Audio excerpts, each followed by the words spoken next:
Welcome to the Straight Red Card, and joining us again is Fox Senior soccer writer Jamie Trecker. You know, the first thing we wanted to take up tonight is the U.S. roster for the South Africa game was announced. You know, we are going to get to see the boss, as they call him, Gale Agbossoumonde, who plays in Portugal, and we're going to get to see Tim Ream as well. Have you had a chance to look over the list? And, you know, as far as defenders go, are there any highlights for you? Well, I mean, I think there's a couple of interesting people. I mean, I'm very pleased, frankly, that, we've stopped pretending that we're trying to prepare a team for 2006, and we're actually trying to prepare a team for 2014. I had real problems with the fact that we, played a couple games this year with guys that you really cannot afford to look at if you're actually going to move forward and build a team. And I'm pleased to see that on this roster, you've got at least 16 guys that I would legitimately say you need to look at. Obviously, when you're preparing a team for the future, you're going to go through about 20 or 30 guys, and if you can get 5 or 6 out of them to form a core of a team, that's great. Obviously, some highlights. I mean, I want to see Eric Lichaj from Aston Villa. I want to see Tim Ream. I do want to see Nat Borchers in a national team picture. I do want to see Agbossoumonde.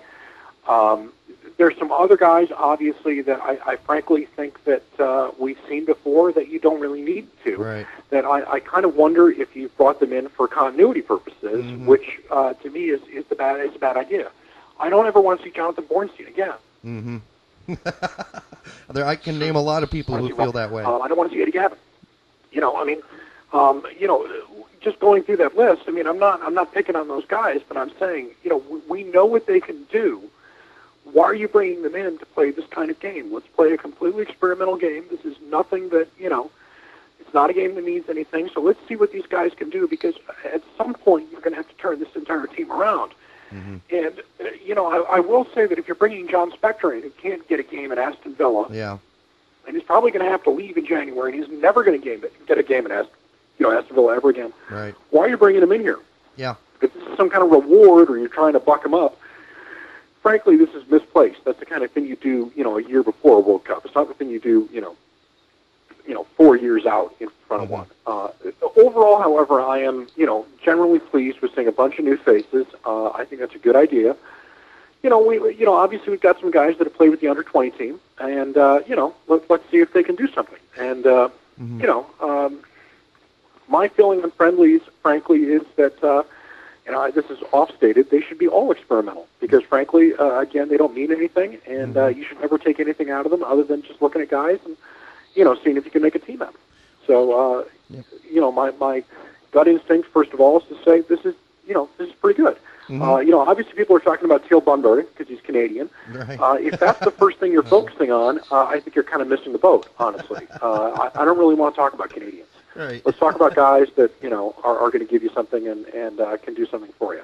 Yeah. Teal Bunbury, I don't really care who he was born. Who gives a damn? Right, right.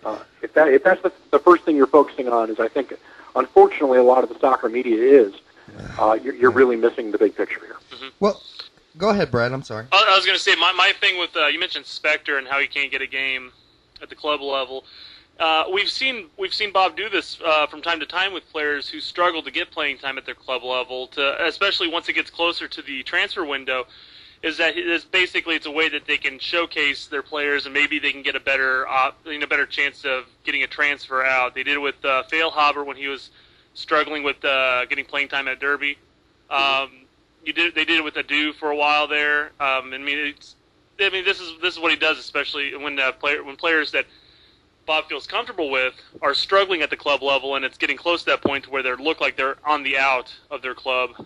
It's a way of them showcasing the players. Maybe they can get another contract somewhere else. Well, let me ask you this: how well did that work out in the past?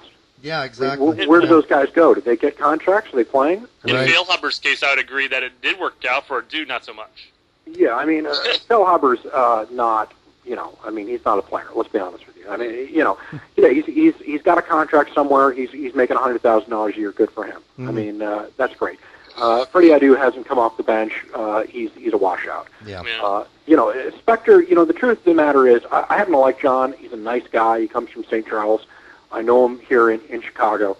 I feel bad for the situation he's in, but the truth of the matter is he played himself off both teams. Mm-hmm. Yes, he did. He played himself off the national team, and he played himself off of the Hammers. And, you can say whatever you want, but if you're trying to take this opportunity to showcase a guy, to me, it's a little late. You should be taking a guy that's on the edge and saying, okay, this is a guy that can do something, and I'm going to show you how he does in a national team setting.